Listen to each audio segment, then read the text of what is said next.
Jeudi 29 août 2024, bonsoir à tous et merci de suivre le temps d'information sur RTI2. Au sommaire de l'actualité, comme tous les jeudis pour notre rubrique du jour, le portrait de la 2, nous irons à la rencontre cette fois-ci d'une ingénieuse décoratrice nommée Sarah Kimberly qui s'est spécialisée dans la pose de papier peint, de moulures d'étagères et d'autres objets. Et puis, hors de nos frontières, le chef d'état-major des armées nigérian était en visite à Niamey ce mercredi 28 août pour une rencontre avec son homologue du Niger. Les deux hommes ont insisté sur l'importance de la collaboration face à la menace terroriste au Sahel. Encore merci à vous d'être des nôtres sur RTI2. Nous passons tout de suite à notre rubrique du jour.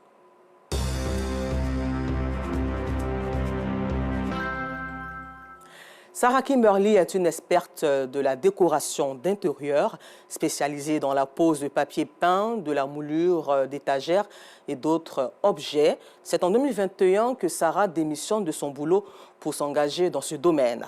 3 ans après, elle se trouve un magasin de vente de vêtements, de casseroles et d'articles de décoration. Diplômée d'un brevet de technicien supérieur BTS, Sarah Kimberly est aujourd'hui chef d'entreprise qui emploie plus de 3 personnes avec Assitan Diarra, Gilles Tonien et Issa Dambélé, faisant incursion dans son univers. Sarah Dou, connue sous le nom de Sarah Kimberly sur les réseaux sociaux, est une jeune décoratrice d'intérieur, experte dans la pose des papiers peints et d'autres objets. Ce jour, avec son équipe, elle doit décorer une maison au quartier d'Okuy dans la commune d'Abobo. Une fois sur place, le travail peut commencer.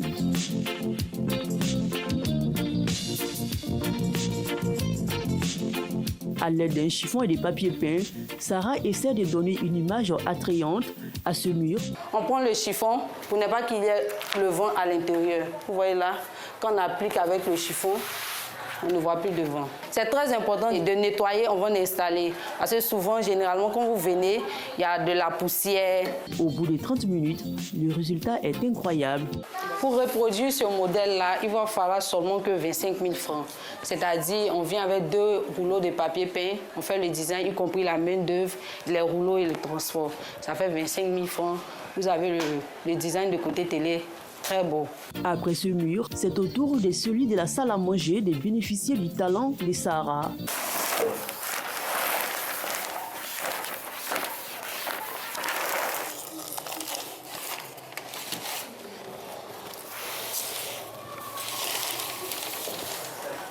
Bon, tout d'abord, quand le client me contacte, je lui envoie les différentes images de papier peint que j'ai en ma possession. Le client valide avec son choix. Soit s'il ne sait pas quoi choisir, il me dit mon fauteuil est rouge, mon fauteuil est vert, quelle couleur tu peux me proposer. Et puis en fonction des designs que j'ai déjà décorés, je lui envoie et puis quand il valide, on vient installer sans problème. Que ce soit un mur avec peinture à eau, peinture à huile, on colle le papier peint dessus sans problème. Le papier peint, il y a plusieurs qualités. Il y a qualité express, il y a 3D. Donc, en fonction de ton mur, on a ta solution. Le papier peint ne dégrade pas le mur. Les différents designs et couleurs utilisés par Sarah ne sont pas fortuits. Les papiers peints, c'est comme un puzzle, au fait. Il faut savoir agencer, il faut savoir manipuler. Donc là, c'est en fonction des designs. Et en fonction du design, maintenant, tu essaies de faire passer la ligne qui va. Tu fais parler, tu entremêles les mêmes lignes, de telle sorte qu'on ne sente pas qu'il y a eu plusieurs papiers qu'on a ajustés pour avoir un bon résultat. C'est à la suite des propositions indécentes et de la mauvaise gestion de certains employeurs que Sarah a tout abandonné avant de se lancer en 2021 dans le domaine de la décoration. L'employeur n'arrivait pas à me satisfaire financièrement. C'est-à-dire, normalement, il doit payer avant le 5, mais il doit payer avant le 10, il va payer le 23. Donc, c'était vraiment compliqué. Tu vas au travail, tu n'as pas de transport. Et ça, c'était un premier point. Après, on allait dans un autre service. Et là-bas, bon, le patron peut-être te faisait des yeux doux. Tu ne veux pas abandonner. Donc, c'était vraiment compliqué. Mon papa m'a dit, je crois en toi, fonce, je crois que tu peux. Et puis, c'est de là, maintenant, je me suis lancée dans la décoration. Une activité qui lui réussit. Encore 3 ans après, ses clients sont émerveillés par sa créativité. Franchement, je ne m'attendais pas à ça quand je suis sortie le matin. Je tiens à la féliciter d'abord pour son courage. C'est vrai que ce n'est pas évident de nos jours. Une jeune fille s'est débrouillée comme ça seule. à l'aide des différents réseaux sociaux. Elle m'a été recommandée par des proches. J'ai visité également ces différents réseaux sociaux, les réalisations qu'elle avait déjà faites auparavant et ça m'a encouragée à la contacter. Les débuts de Sarah n'ont pas été roses, mais cela n'a pas été un frein à la réalisation de ses rêves. Le client te contacte, tu es en route, son numéro ne passe pas. Ou mais il décroche, il dit on va laisser ça après-demain. Donc c'était vraiment compliqué jusqu'à ce qu'on était obligé d'exiger une avance au client. Même quand on exige les avances, quand on arrive, le client te dit ouvertement que lui, il ne savait pas que c'était 25 000, lui, il ne savait pas que c'est 50 000. On a déjà installé le papier peint, on ne peut plus enlever le papier peint. On est obligé de prendre ce que le client a. Donc il y a tellement de difficultés dans ce métier-là. On va travailler pour rentrer à une certaine heure, c'est un peu compliqué. Aujourd'hui, Sarah est une source de motivation pour ses collaborateurs. Souvent, quand on fait quelques erreurs sur le terrain, elle pardonne et on continue de travailler. Et elle ne se plaint pas. Il y a des filles qui sont paresseuses. Elle court après des garçons pour de l'argent. Bon, elle vient, elle est posée, elle a réfléchi, elle a développé son petit mouvement, c'est bon. Grâce à son ingéniosité et son courage, Sarah Kimberly est sollicitée par les populations des différentes villes et communes de la Côte d'Ivoire. En Dautré, dans la commune d'Abobo, Emmanuel est toujours impressionné par la transformation qu'a connue sa chambre il y a quelques jours.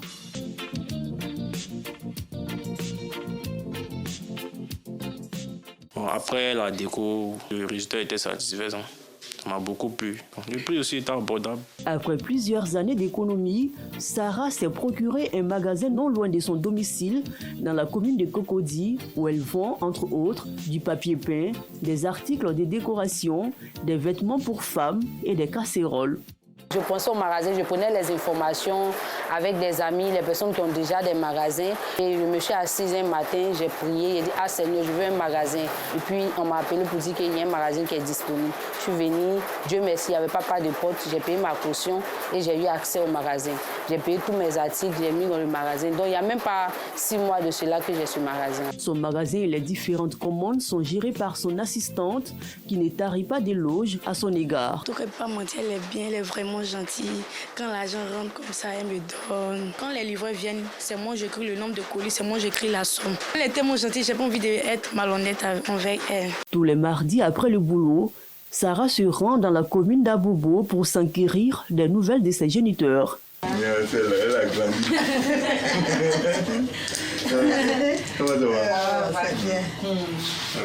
Ses parents sont éblouis par son parcours et sa détermination. Très jeune, elle me disait, papa, maman fait le commerce, et moi, je peux faire le commerce. Quel que soit le diplôme que je vais avoir, je vais faire le commerce. Je dis, ben, il faut aller d'abord à l'école. Je suis très heureux, mais mon bonheur n'est pas encore complet parce qu'elle n'est pas encore arrivée. Quand elle va garer une voiture, là, elle dit, tout va bien. Je suis convaincu qu'elle va arriver loin. Elle n'est même pas au quart de son parcours. Dans la semaine passée, là même, la petite l'a compté 150 000. Tiens, tu vas prendre cet argent pour aller payer tes marchandises et puis t'asseoir encore. J'ai coulé les larmes. Il a béni de tout mon cœur avec un sincère amour. Que Dieu la guide, que Dieu met son premier pas. Et puis elle les suit. Sarah Kimberly rêve grand. Elle entend avoir plusieurs magasins à son actif en vue de créer des emplois. Une façon pour elle de contribuer à la réduction du taux de chômage dans le pays. Elle envisage également de se rendre dans d'autres pays pour faire ses achats afin d'avoir des articles de qualité à des prix abordables. Plein succès donc à la décoratrice Sarah Kimberly. En société, les jeunes du village d'Ando-Crécrenou, sous-préfecture de Béomi, résidant à Abidjan, ont procédé à l'investiture du président de leur association de jeunesse solidaire ce week-end dans la commune de Koumassi. Objectif, raffermir les liens fraternels et de solidarité entre filles et fils et réunir leurs forces pour le développement d'Ando-Crécrenou. Le compte-rendu d'Aïcha Guiri et Yassit Andiara.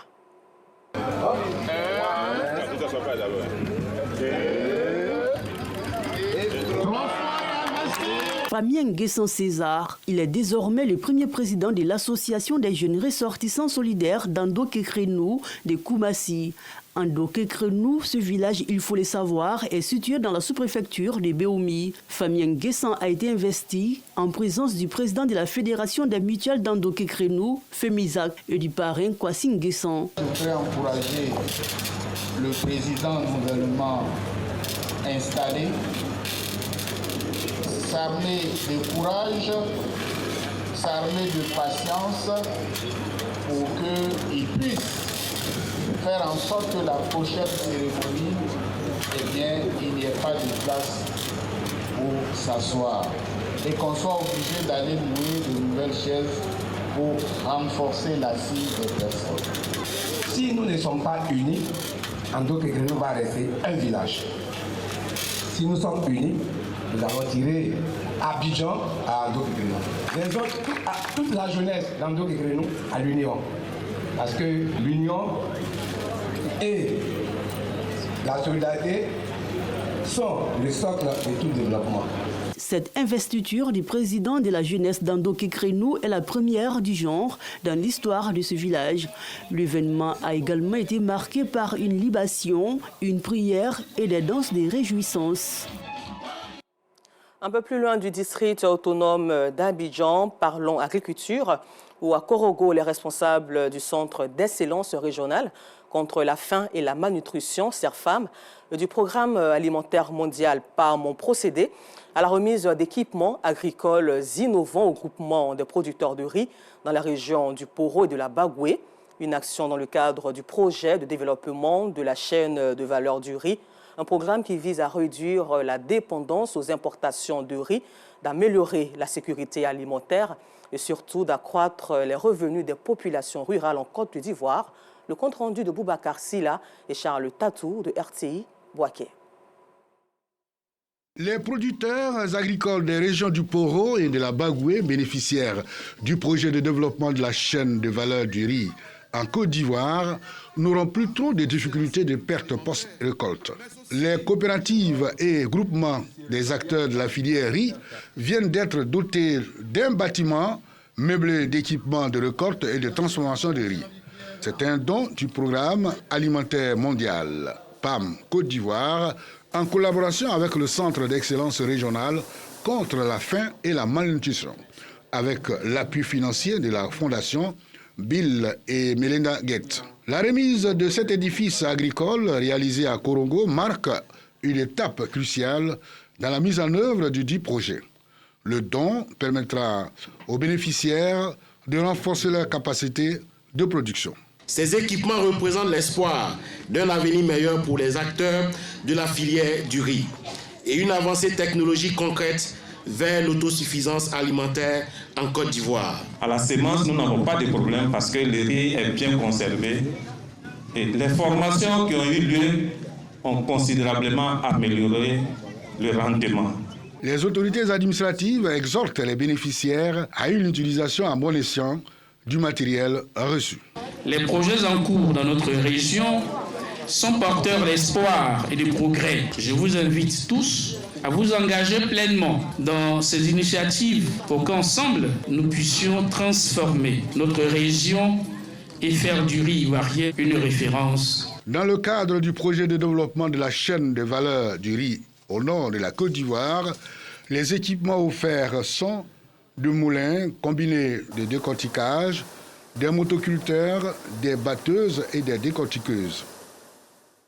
À la page culture, l'émission Détente en jaillement de RTI2 continue de faire le tour des communes du district autonome d'Abidjan. Ce week-end, la commune d'Abobo a abrité cette activité de divertissement de la jeunesse ivoirienne. En plus de la prestation scénique musicale des artistes de divers horizons, ce rendez-vous a été marqué aussi par la présence du trio de Missa Oulaba, le compte-rendu de Clément Boko. Avant le démarrage de l'émission de divertissement de RTI2, Enjaillement, l'équipe technique est à la tâche pour régler les derniers détails. Tout le monde s'active pour le bon déroulement de l'émission. Ce que vous voyez, c'est les préparatifs de l'émission. Avec l'équipe technique, ça se passe très bien. En tout cas, nous avons une équipe dynamique courtois. Après, c'est l'enregistrement. Tous ceux qui viendront à l'émission verront que c'est du balèze. Pour ces vacances, l'émission s'est déportée aux 4 coins de la commune d'Abobo pour égayer les populations. Ce week-end, c'est au tour de cet espace d'abriter l'émission. Pour la circonstance, l'entrée est gratuite. 2 heures avant le démarrage, l'espace se remplit progressivement.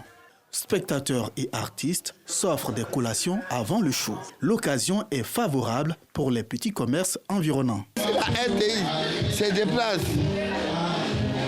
vers son public, pour ne pas dire à Bobo. Ça lui fait plaisir parce que ce n'est pas tout le monde qui a le temps ou bien qui ont les moyens de se déplacer pour aller à la RTI pour suivre des émissions. Beaucoup prisée par les téléspectateurs, l'émission Enjaillement attire les foules. Les invités de marque et les téléspectateurs répondent présents au rendez-vous de Kunta Madère. C'est la première fois que j'assiste à cette émission. J'aime l'émission déjà. Ça me plaît bien. Je regarde toujours à la télé. Donc aujourd'hui, c'est que tu as pour venir regarder ça aujourd'hui en live. Sympathiser aussi avec les artistes, m'amuser, c'est bon pour les vacances en tout cas. Avant son passage sur scène, cette chante chrétienne salue l'esprit d'ouverture des organisateurs de l'émission. C'est une bonne émission parce qu'elle fait la promotion de plusieurs artistes. Voilà, elle ne fait pas de tri d'artistes. Ça veut dire que tout le monde peut passer à cette émission. Donc déjà, ça fait plaisir. Je suis très contente d'être là aujourd'hui à cette émission. Pour cette saison, l'équipe de production a procédé à des innovations majeures que nous livre l'animateur Kunta Madère. Cette année, il y a une innovation de taille. Les années précédentes, il n'y avait pas de live dans cette émission. Cette année, il y a un live. On termine l'émission par un concert live. Vous voyez qu'il y a à côté du playback, que tout le monde connaît, il y a le live. Enjaillement, c'est une expression ivoirienne qui est rentrée dans le dictionnaire et nous l'appliquons à la télé. Et la RTI, comme vous le savez, est toujours numéro 1 en matière de créativité. Et cette émission permet à la jeunesse ivoirienne de s'épanouir, de s'éclater au maximum, d'oublier les soucis. Elle a enregistré le samedi, elle est diffusée le samedi. Quand commencent les prestations musicales, le mercure monte. Serveuses et clients sont baignés dans l'ambiance.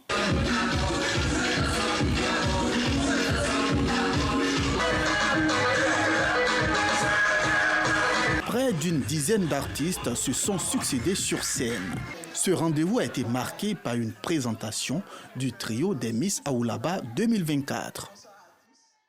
Et nous restons toujours à Bobo, mais cette fois-ci dans un autre registre. Vous devez savoir que l'opération de fermeture définitive de la casse d'Anador a démarré le mercredi 21 août dernier. À ce jour, le site de la ferraille d'Abobo-Ndotré enregistre chaque jour le déménagement des ferrailleurs et mécaniciens prêts à récupérer le magasin pour certains. D'autres, quant à eux, attendent que l'espace qui leur est dédié soit aménagé afin qu'ils s'y installent. Même cas de figure pour les 42 bosses de stockage de bagages réservés dans l'entrepôt de la casse d'Abobo-Ndotré. Outre ces réalités du terrain, le problème des voies d'accès au site est évoqué et vous le constaterez dans nos prochaines éditions avec Georgette Ido Fofana. Nous vous le disions en titre, hors de la Côte d'Ivoire, le chef d'état-major des armées nigérians était en visite à Niamey ce mercredi 28 août. C'est la première fois qu'il rencontre son homologue du Niger depuis le coup d'État contre le président Mohamed Bazoum en juin 2023, le signe d'une normalisation des relations entre les deux pays. Les deux hommes ont insisté sur l'importance de la collaboration face à la menace terroriste au Sahel. En Europe, précisément en Ukraine, alors que la contre-offensive russe se poursuit dans ce pays, après les combats de course, la Russie affirme avoir repris de localités dans les régions séparatistes de Louhansk et Donetsk. Et face à cette escalade, les ministres des Affaires étrangères de l'Union européenne se sont réunis ce jeudi 29 août à Bruxelles pour discuter du soutien à l'Ukraine. Retour en Côte d'Ivoire ici pour terminer ce temps d'information par lecture de ce communiqué émanant du ministère de la Défense qui stipule qu'un exercice militaire conjoint Forces armées de Côte d'Ivoire et armée française se déroulera dans la région de Békay du dimanche 1er au mardi 3 septembre 2024. Cet exercice engagera des moyens aériens des deux armées à travers notamment des survols tactiques qui occasionneraient des nuisances sonores. Cet entraînement se situe dans le cadre du renforcement des capacités des pilotes ivoiriens à l'aviation de combat et vise à éprouver l'interopérabilité des moyens globaux de protection de l'espace aérien dans une perspective interalliée. L'état-major général des armées présente donc ses excuses aux populations ivoiriennes pour les éventuels désagréments tout en œuvrant à en réduire l'impact. Un communiqué signé le colonel Bojo Assagou Jean-Marie, chef du bureau d'information et de presse des armées. Encore merci à vous de nous avoir suivis et bonne suite de programme sur RTI2.